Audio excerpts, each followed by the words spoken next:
It's coming along great. I'm making big progress. Fantastic. Tell me more. Where's the progress happening? Well, I'll tell you that where the progress is happening is also where I am struggling the most. And that is in LR. I am able to take a complicated stimulus and reduce it to dinner table language, 10-year-old Nice. language. But what I cannot yet do is reduce it even further to variables that are succinct. I watched Sebastian do it, and he really simplifies it. And when he gets it down to the very bare bones, it is so clear. And I want to get to that point. So I am making progress in that area, but I am also struggling in that area. This week is my intensive logic games review week, according to your study plan. And I'm just eating them up. I'm just going through them like, yeah, this is, I'm eating them for breakfast. Anyway, so that's fine. And RC is pretty good, coming along pretty good. I'm still not at a perfect score on my RC sections, but I'm doing a lot better. I'm reading better, and I'm answering the questions better. That's fantastic. It's great to hear. I'm glad you're making progress. There's still some areas that you may want to work on, but you're moving forward. And I sense your passion for this as well. I sense that you're enjoying the process. Am I right about that? Tremendously. It's an anchor in my life right now. I really, really need it right now. And, things were kind of crazy in my life yesterday. I thought, where's the LSAT? Where's the LSAT? Got to go start studying. Give me a little peace. I hear you. The LSAT's a constant. Yeah. Yeah. So anyway, tell me more about why you booked the call. I know that you're interested in maybe exploring the coaching. Tell me more about what you're looking to get out of coaching if we were to move forward on that. You know what? I want somebody to sit with me and listen to me talk as I translate every single stimulus in a whole section. That's what I'm looking to get out of it. I did fill out the questionnaire, not that came with this email, but a different email. I don't know. It was a Google form, Google Doc. I don't know if you saw it. Yeah. Anyway, that's really what I want. I want somebody to sit with me and listen to me talk. Love it. Well, sit with me and let me talk out loud and say, well, did you consider this? Or that's not quite right. Or anyway, and sometimes I have random questions. And I write them down, and then when I go to class and it's time to ask them, they are either not as pressing or don't seem quite as urgent. But I want to be able to say real time, is even if the same thing as if, things like that. Now, even if is kind of like saying whether or not. And how do you translate that in a logical reasoning sense? Whether or not. How do you translate that into formal logic?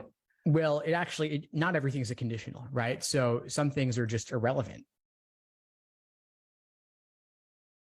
So if we say, for example, I play soccer even if it's muddy outside. Okay. So I play soccer. That's just, so whether or not it's muddy is irrelevant. Exactly. I play soccer, and that's the end of the story. I play soccer when it's muddy. Maybe I play soccer when it's not muddy. Probably do. But you see, it's not a necessary or sufficient indicator. Okay. Not necessary or sufficient. Okay. A lot of things are not necessary or sufficient. And that's how the LSAT gets you sometimes, because we get so involved in sufficient necessary framing that we start looking at everything as a conditional, when in reality, some things are just not conditionals. And I think that's what Sebastian is able to do, because I do look at these stimuli and I think, okay, I've got to put it into conditional logic. I don't yet know how to just say X, Y, Z. I'm just not quite there yet. And that's where I need to get to. Yeah, sure. I mean, that's something we could definitely explore together. I mean, your idea around listening to you run through a whole section of logical reasoning, that sounds great. My slight adjustment to that, if I were the one doing the coaching with you, I'd reduce the number of questions to allow more depth. Because if you think about it, let's say a section of 25 logical reasoning questions. Some are going to be easier than others. Some you've already got. And I'd rather us take that time for the tougher questions that really need it. Because even just to solve a section with no talking is roughly 35 minutes. Right. To talk through the questions would probably take quadruple the amount of time, if not more, if we were to cover all of them, even just on a surface level. So what I do in my coaching is I might take the hardest 3 to 5 questions you've recently encountered, along with your photos of your diagrams and notes. And those form the agenda for our session, where you'll explain to me your thought process. I'll have a look at any notes that you made. So the symbolic logic you talked about with the ABC, XYZ, we look at what you did there, and I can make recommendations and adjustments. But what you said about you being the one talking, I think is key. You know, in my conversations, I'm doing maybe 20% or 30% of the talking max, and more of it's you walking through your thought process, and I'm kind of giving little nudges here and there. Yeah. Or asking questions here and there. How is this process different from just the study plans that you have online? The study plans that you have as part of the course that I'm enrolled in. And I don't remember the name of the course that I'm enrolled in. Okay, sure. I think you're in the premium. So where you have the live class access and you have the videos and everything. I mean, this is different because we're actually meeting on a regular basis and talking together, talking through the problems. And I'm also helping you personally craft your study plan every single time that we meet. So, but how are the study plans different? You know, I think what you've got is really clear. I'm glad to hear it. Yeah, I worked. You're seeing the version 50.0 or something. I mean, they've evolved a lot over the years. They used to just be static PDFs, and they didn't even have the video. So I'm glad that you like them so much.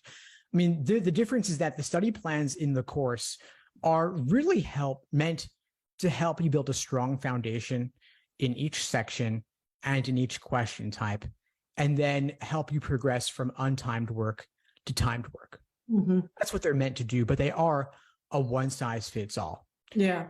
Now, if you were saying that you're having trouble with diagramming logical reasoning stimuli, and you want to make your diagrams more clear, more succinct, I might recommend that you devote, let's say, half your time to logical reasoning rather than only a third of your time, and that you engage in drills where you diagram an entire section of logical reasoning, and then you look at where your diagrams were actually useful versus where your diagrams didn't make a difference.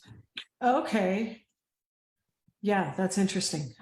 So there's a lot of creative games we can play with that. I mean, the first thing that came to mind for me when you said that at the beginning of our conversation was that, you know what, diagramming is not always the right tool for a job. Kind of like when you have a hammer, everything looks like a nail. I mean, I only diagram maybe 4, 5 questions out of 25.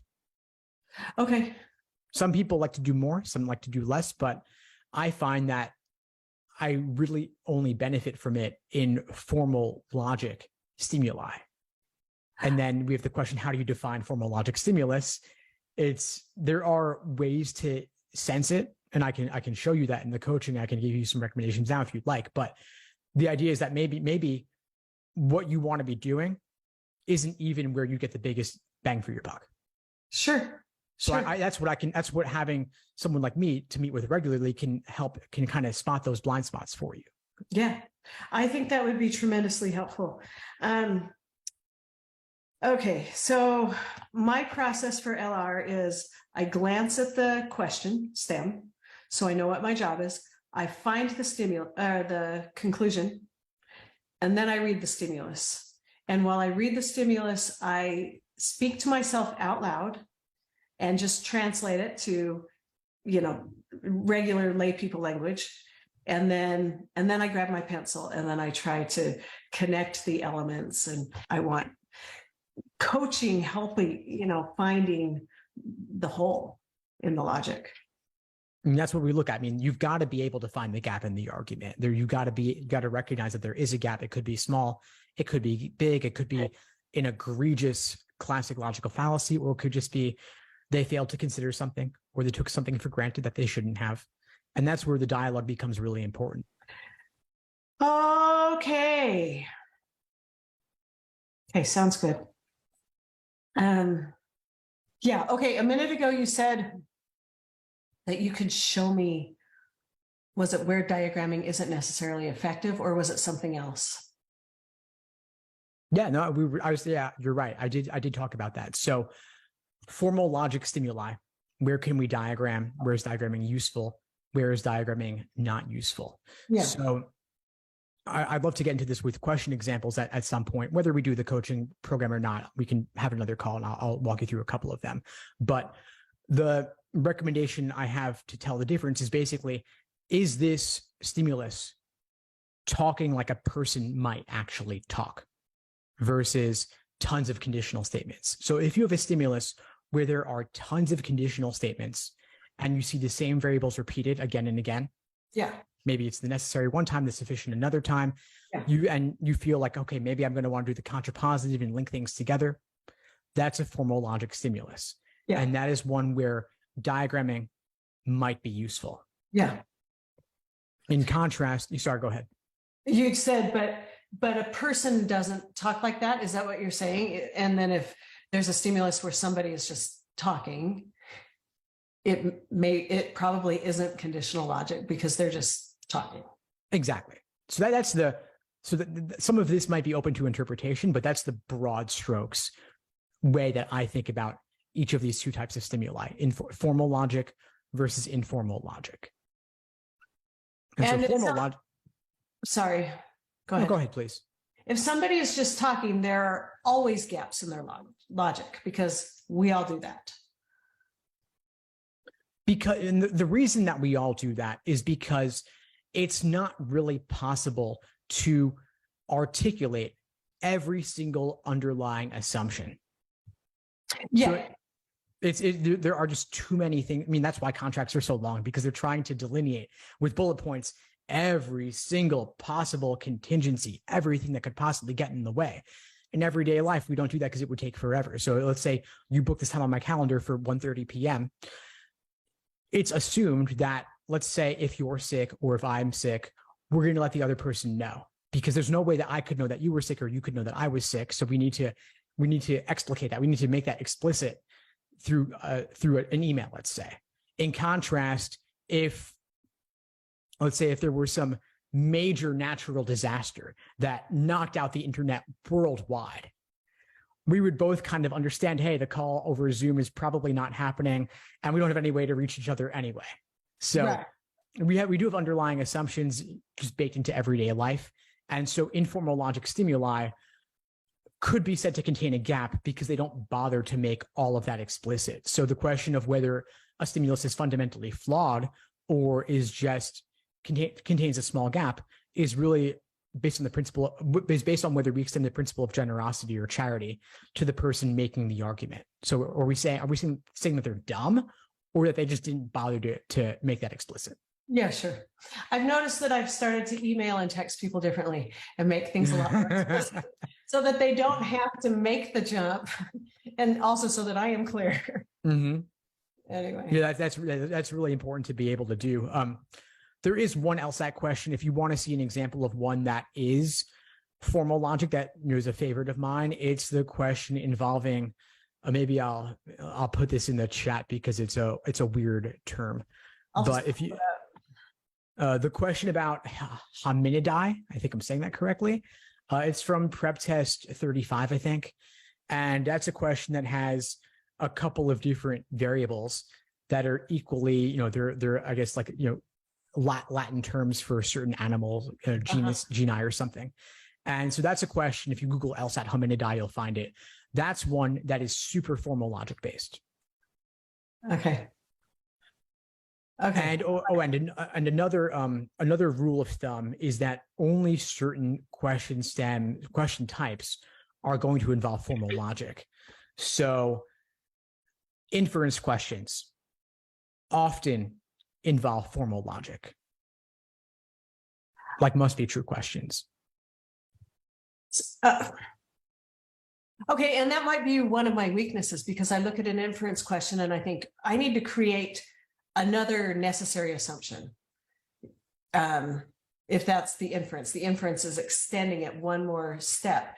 I guess that would be informal logic, because I could take the conclusion and say, if conclusion, then what? Well, that's the thing. So an inference question, a must be true question may involve an extension, but it could also involve a paraphrase of what's already in the stimulus or a connection between different parts of the stimulus, because an inference question is by definition not asking for new information. Like must be true, they're asking for what we already know to be the case based on the stimulus. So a connection between different parts could appear extension, like it could be the unspoken conclusion when you combine everything and kind of sum it all up. But it could just be a paraphrase or contrapositive of one part of the stimulus and ignore the rest of it. Okay, and those are inference questions and not must be true. Or Well, must be, I mean, they're kind of the same, but there are differences. inference is the umbrella. So must be true is the most common within the inference category, but you also have most strongly supported. Yeah. And then you have cannot be true. Yeah.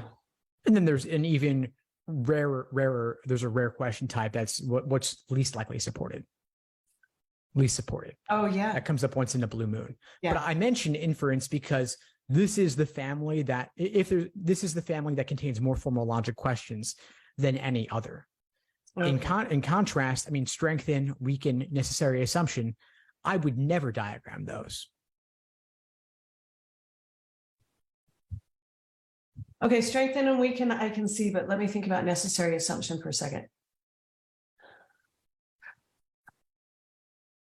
Okay, why would you not diagram a necessary assumption question?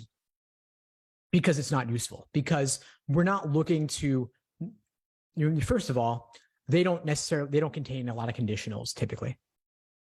So okay. Without a conditional, if you're diagramming, what are you really doing? You're writing down capital letters, but how do you connect them? Again, right. Not everything is a conditional statement, right? So you would make capital letters about the evidence and capital letters about the conclusion, but I don't think that the diagram is actually helping you in any way. Okay. In contrast with conditionals, we are taking contrapositives. We're linking them together into longer chains, and that's yielding some sort of result, like a math problem.